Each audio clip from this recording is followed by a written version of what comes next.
हमने खुद ही रियलाइज़ किया कि ये with the world cup and everything हमने बिल्कुल ही पॉलिटिक्स को साइडलाइन किया हुआ है, which is not a bad thing actually if you ask me. Too much politics भी हो जाती है, लेकिन अब हमें ये भी नहीं समझ आ रही कि वो जो इलेक्शंस होने थे मतलब वो होंगे भी या नहीं होंगे, कब होंगे। मैं आपकी बात आसान कर देता हूँ। हाँ। खेल की बात होती रहती है, लेकिन सियासी खेल चलता रहेगा, वो चलता रहेगा।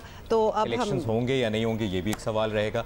लेकिन इत्तेहादी हुकूमत की सबसे बड़ी इत्तेहादी पीपल्स पार्टी की बात करते हैं, जो अब शहबाज शरीफ की कारकर्दगी को निशाना बना रही है। साबिक सदर आसिफ अली जरदारी ने शहबाज शरीफ के बारे में कहा है कि साबिक वज़ीर आज़म को उन्होंने वज़ीर आज़म बनवाया था, लेकिन शहबाज शरीफ ने काम नहीं किया। अब मुल्क का आइंदा वज़ीर आज़म पीपल्स पार्टी का होगा, ये आसिफ अली जरदारी साहब। बज़ाहिर पीपल्स पार्टी पिछली हुकूमत से दामन छुड़ा रही है ऑब्वियसली, और झाड़ भी रही है, लेकिन हकायक तो यही बताते हैं कि पीपल्स पार्टी इत्तेहादी हुकूमत की सबसे अहम शराकतदार थी नॉट टू लॉन्ग अगो। और पीपी के चेयरमैन बिलावल भुट्टो खुद वज़ीर खारजा थे ऑब्वियसली। मतलब फिर अब ऐसी चीजें कैसे भूल सकते हैं। शहबाज शरीफ ना सिर्फ सपोर्ट थी, क्या क्या गुन गाते थे, और कई वजारतें by the way People's Party के पास थी। पीपल्स पार्टी काबीना के तमाम बड़े फैसलों में शामिल रही। ये सारी चीज़ें हम आपको याद दिला रहे हैं। और पार्लियामान में होने वाली कानून साजियों की हिमायती रही। बिलावल भुट्टो शहबाज शरीफ के कैसे कैसे गुण गाते थे, ये हम कैसे भूल सकते हैं। बल्कि आपको कुछ थोड़ा सा दिखा भी देते हैं। बिल्कुल, देखिए। वज़ीर आज़म शहबाज शरीफ साहब सिर्फ मुस्लिम लीग नून का वज़ीर आज़म नहीं है।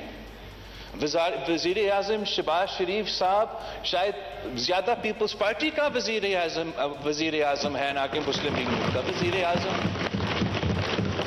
और मैं ऑपोजिशन के दिनों में तो थोड़ा बहुत वज़ीर आज़म शहबाज शरीफ साहब को जानता था, पर आई मैनेज टू मैंने क्लोज अप शहबाज शरीफ साहब को ये पिछले 14 महीनों को देखा है, और जिस तरीके से जिस नीयत के साथ वो काम करता है और जो इसका वर्क एथिक है, मैं उसके बारे में गवाह देने के लिए तैयार हूं कि मैंने इससे बेहतर जो वर्क एथिक है।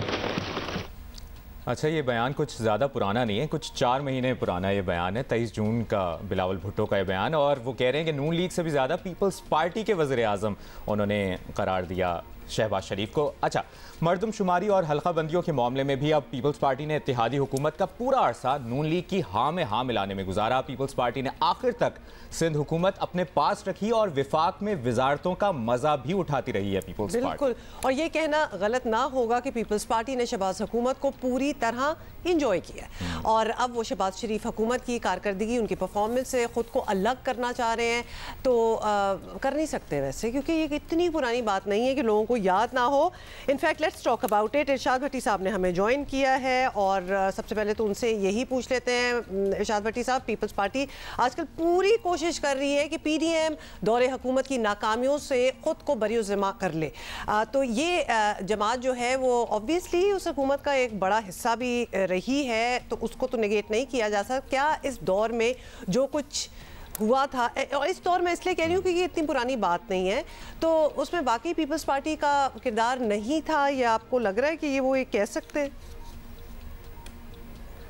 पीपल्स पार्टी का किरदार था। पीपल्स पार्टी बराबर की हिस्सेदार है। पीपल्स पार्टी ड्रामे कर रही है, पीपल्स पार्टी एक्टिंग कर रही है, और इस एक्टिंग और इस ड्रामे की वजह यह है कि बिलावल भुट्टो के वजारत उज़्मा के जो ख्वाब थे वो बिखर रहे हैं, जबकि मेरे महबूब कायद मियाँ मोहम्मद नवाज शरीफ साहब की वजारत उज़्मा के ख्वाब ताबीर में बदलने के दिन। भट्टी साहब, ये बात हम और आप तो कर रहे हैं कि पीपल्स पार्टी गुज़श्ता हुकूमत की कारकर्दगी से अलग कैसे खड़ी हो सकती है। क्या पीपल्स पार्टी के रिवायती वोटर की अगर हम बात करें, उसके लिए ये बात मानी रखेगी? क्या वो जब वोट डालने जाएगा ये सब नज़रअंदाज कर सकेगा? नहीं, बिल्कुल भी नहीं। हमारे यहाँ रवायती वोटर कोई उसको फ़र्क नहीं पड़ता। भुट्टो साहब की पार्टी को जरदारी साहब चलाएं, रवायती वोटर को कोई फ़र्क नहीं पड़ता, जो रवायती वोटर है। और अगर नवाज शरीफ साहब चौथी मरतबा इनकलाबी बन के आ जाएं, रवायती वोटर को कोई फ़र्क नहीं पड़ता। और अगर इमरान खान साहब आज खुद कह दें कि मैं 9 मई मैंने खुद किया है, इसके बावजूद उनके वोटर को कोई फ़र्क नहीं पड़ेगा। और मसला ही यही है कि हम जहां पहुंचे हुए हैं 75 सालों में, इसमें जहां ऊपर वालों का है वहां हम नीचे वालों का भी कसूर है। और ये रवायती वोटर जो अकीदत परस्त है, बसीरत परस्त नहीं है, वो कभी भी साथ नहीं छोड़ेगा।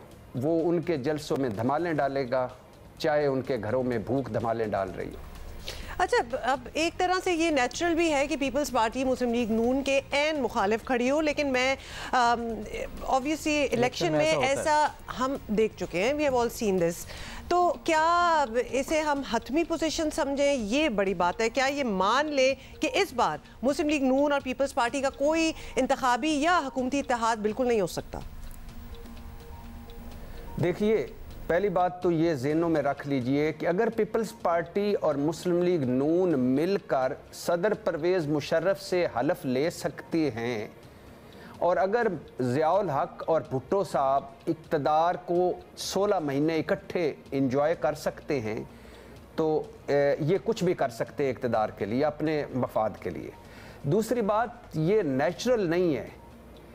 ये हमारे यहाँ जो सियासत हो रही है ये जुगाड़ की हो रही है, मफादात की हो रही है, इक़्तिदार की हो रही है। इसमें कोई नज़रिया नहीं, कोई असूल नहीं, कोई मंतक नहीं, कोई अखलाकियात नहीं, कोई जमहूरियत नहीं, कोई सिविलियन बालादस्ती नहीं, कोई वोट की इज्जत नहीं। ये पहुँचे हुए बुजुर्ग हैं, ये अपने फ़ायदे के लिए कुछ भी कर सकते हैं, किसी से भी इत्तेहाद कर सकते हैं। और अभी ये इलेक्शन एक दूसरे को बुरा भला कह के लड़ेंगे और अगर इनको दोबारा ऐसा मौका आ गया तो फिर से इक़्तिदार में इकट्ठे हो जाएंगे और दोनों मरतबा जस्टिफाई करेंगे कि ये जो कुछ भी हमने किया है मुल्क, कौम और जमहूरियत की बेहतरी के लिए। बहुत बहुत शुक्रिया आपका सीनियर सहाफ़ी तज़कियाकार इरशाद भट्टी साहब। और पाकिस्तानी सियासत और पाकिस्तानी क्रिकेट टीम में एक कॉमन चीज़ है, क्या है? हम वापस आ रहे थे ना क्रिकेट में। हाँ जी, बताएं। एक चीज़ कॉमन है कि किसी भी दिन कुछ भी हो सकता है, तो ये सियासत में भी कुछ भी हो सकता है। पाकिस्तानी क्रिकेट टीम वाला हाल है सियासत में, और वही बात इरशाद भट्टी साहब, अनप्रेडिक्टेबिलिटी।